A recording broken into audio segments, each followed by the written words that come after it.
How's it going, everyone? Welcome back. Hope you're all doing well.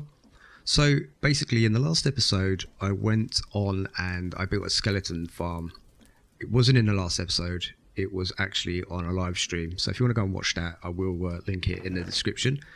But for this episode, basically what I'm going to go do is go and get my materials that I need, finish off, as you can see over there, just to the right, finish off the skelly farm. I'm going to put a glass farm in here as well.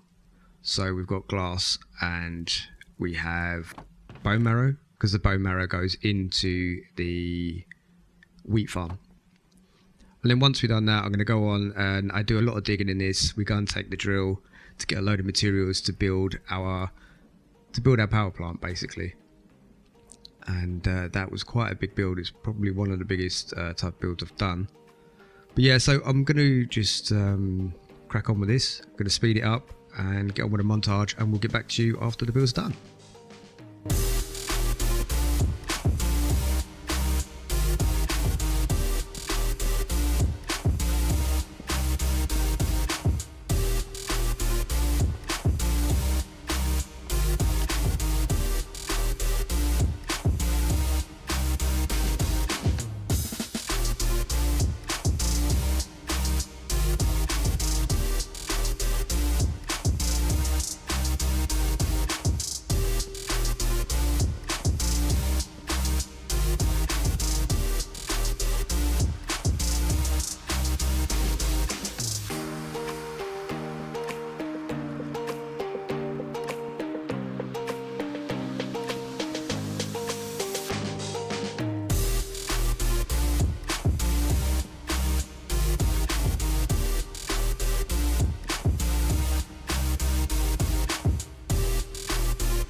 We need a farm basically or a factory to make glass, because we've got our mill which is doing the bread, we've got our wood farm there, we have our skeleton farm which makes bone marrow, we have our iron farm, and we have our wheat farm. But we've run out of glass and stuff like that, and we don't have any sand in the area, so I'm just gonna make a little one. Just so we can get our glass going, and then we will somehow make the glass farm. I don't know if I should just make it glass and do a different one for a different build, because I could do it in here actually. Got the space. We've got the space. Or over there. You know what? I'm gonna, just because we've got the space, I'm going to do it in here and see how it goes. We need to get power to it, because the farm that I've got going only has a water wheel powering it at the moment down. Oh no, it's got a windmill. Actually, that's great. Yeah, we'll do it from here. I'll put some wheels in. We'll get some cobble generator going, and then it will loop back, crush it into sand. And once I've done that, I'll get back to you.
Dust underneath it. I'm a son.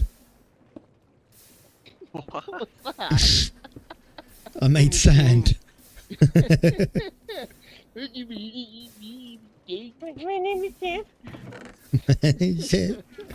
We got a sand machine.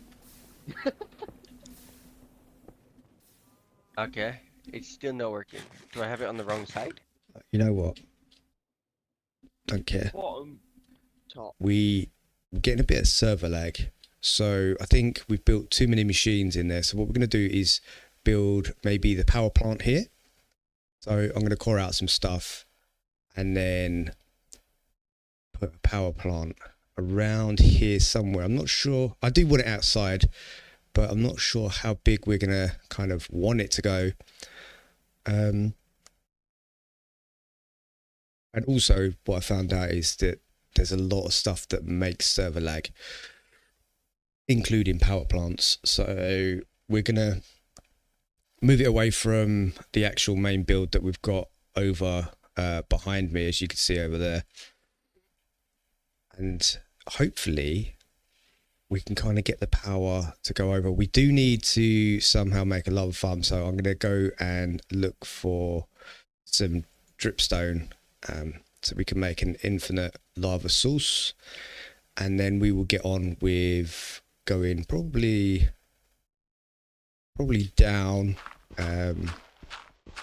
here, leveling this out a bit. It's not going to take too long because one, it's gravel, and two, I have this with me. If we just say I want it about there, so I brought the machine with me to kind of compensate for that,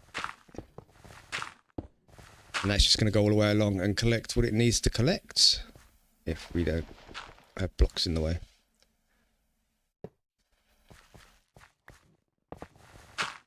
So yeah,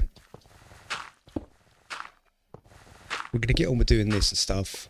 I'm not sure where Siler is. I think he's busy at the moment, but that's okay. So we'll bore out this. I don't want it too flat. I don't want it too big. But what we do is I'll level this out and then I'll get back to you.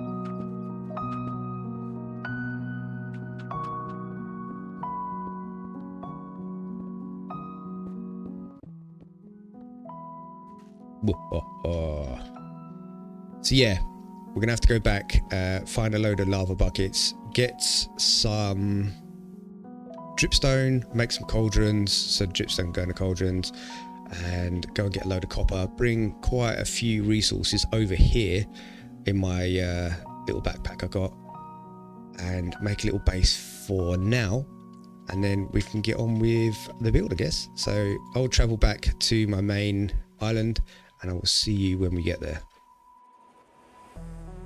So welcome back everyone.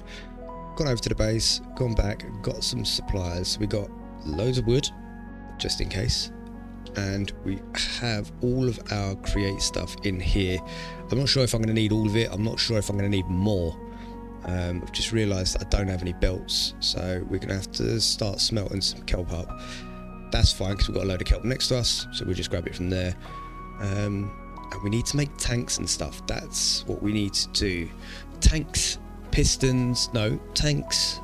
And we need to go and get some blazes, so we're going to have to go to the nether again, grab some of those, but we can do that after. We can do the build beforehand. So I think just to start with, we're just going to need maybe two engines, four engines. We'll start with one, we'll see how much that puts out, and then we can move on to just kind of doubling up everything, I guess. And we'll do it through the time lapse, and I'll see you guys on the other side.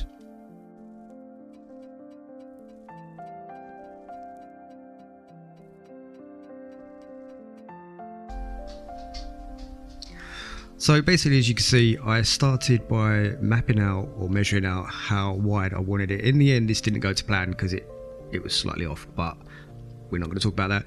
Then I put some fluid tanks down. I decided to do 2 lots of engines, so that's going to be basically 8 pistons on the top of this. And the reason for that was because I didn't think I'd have enough power just for the one, but looking back on it now, I had too much power.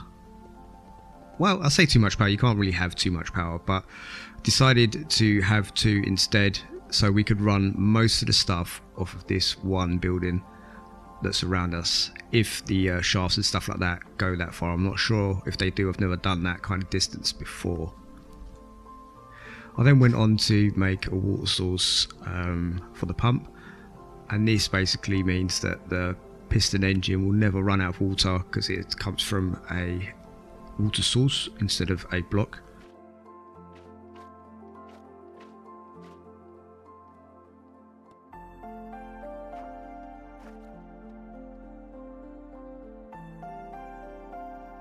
Then went on to do the other side. There's a way that you can join these pipes together without them actually touching, but I just don't know how to do it just yet, so I need to remind myself to actually go and look at that. Put the pistons on top facing the same way so they all act as one basic power source.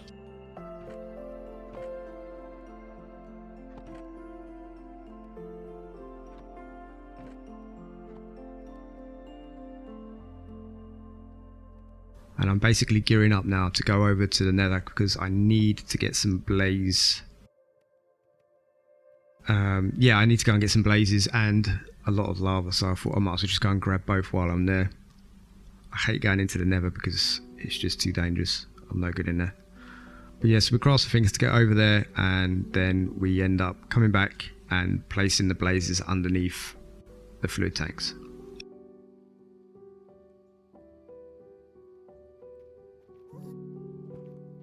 As you can hear right there, this is why I don't like coming into the nether. I started getting attacked, thought I was going to die. I'd literally caught on fire and nearly jumped down a hole. Realised I didn't go into the nether with any gold on neither, so I had things attacking me that way. So I thought, like, I need to get out of here and get back to base. But we ended up getting all the stuff we needed. We got our lava, we got our blazes for our fluid tanks, and this was scary. I thought I was going to get pushed off here. But yeah, it all worked out. So I'm going to run back now and then get underneath the tanks and put these blazes down. So I end up putting the blazes down and realise I need a way to kind of power the engine before we actually get all the pistons working. So I decide to put a large water wheel to the side just here.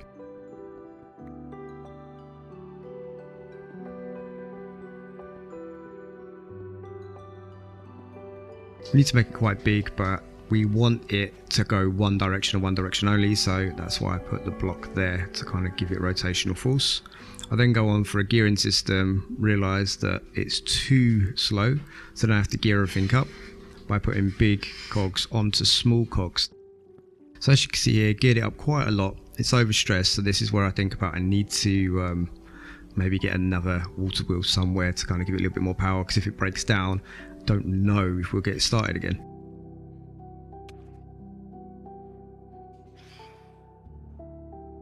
So I thought to myself, we've got our water coming in, we're going to need heat, so I got some coal just to test it, just to see if it would fire the pistons at the top to keep it going fast. It wouldn't, and I couldn't for the life of me think why it wouldn't. So I tried adding more pumps to the system, and I basically dug down to the sea and put pipe work all the way along just to see if this is going to add to the water consumption that needs to go into these tanks.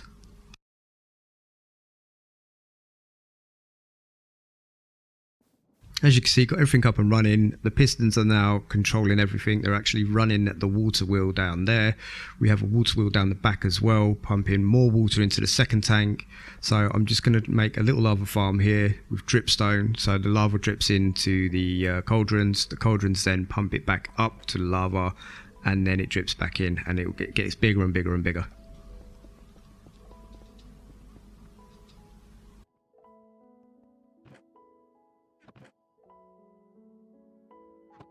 Right, so we have our farm done now. So we're getting our lava from our dripstone. Dripstone goes down into there, then it goes back up into there. So it's in basically like an infinity source of lava, and it will be coming down here. I just need to go and get more dripstone. That then gets pushed into there, fills up the buckets as you can see the arm going round, and that goes into these here. Water wheels there just in case the farm breaks down or the power plant breaks down. That will kick it all back up again. It's all spinning the same way, so it acts as one. So what I need to do now is I need to build the actual building for the power plant. I've got a picture in mind. There's a picture from a power plant in South London in the UK, and it looks so cool. I love the look of the building. So I'm going to try and recreate that. The only problem I think I'm going to have is with the chimneys, because they're round, and this is Minecraft and everything's square. So we're going to have to try and get a workaround from that. I think it's actually working quite well. I mean, I don't understand why the water on that one's great and the water on that one's not. I think it's because the water on this one comes from the source at the back. So if I just show you quickly, we have a source just under here. You can see it there. It's just there. But then I also ran pipes down here. So the pipe goes all the way down, and we have our second water pipe here with a water wheel to power it. This water wheel doesn't actually power it anymore. That was just to get it all started. And we have a massive, basically, oh, through my axe as well. We have a long line of kind of shafts up and down to speed it up. A couple of pumps as well to make it go faster. I didn't have to do this. I did it because I think it looks quite cool having kind of stuff coming out the back, because it is a power plant. So what I'm going to do is I'm thinking of putting some like drains or something like that, and get some water coming out, so it kind of looks like we're making the water or the steam from up there drip the water out like kind of like an air conditioning unit would do, or a boiler system would do. And yeah, so that's how it is. I could have made it all a lot closer, but I didn't really want to do that. I kind of want it quite big, because I'm going to add some more. It's going to be a big power plant. This is just the beginning size of it. Once I put the building around it, I'm hoping to try and get an infinite lava source. Even though this works and this is fully workable, I saw someone do it. I can't remember if it was Foxy No-Tail or Beardstone. Mr. Beardstone did it, but they done an infinity lava, 22 blocks by 22, and it fills up. So basically, that's going to be it for this episode. Cheers everyone for watching. Cheers everyone for subbing. Cheers for all the like. Thanks to all the members. Do appreciate everyone. And in the next episode, we should be building the building for our plant. But yeah, I do appreciate everyone. Take care. And remember, as always, stay safe.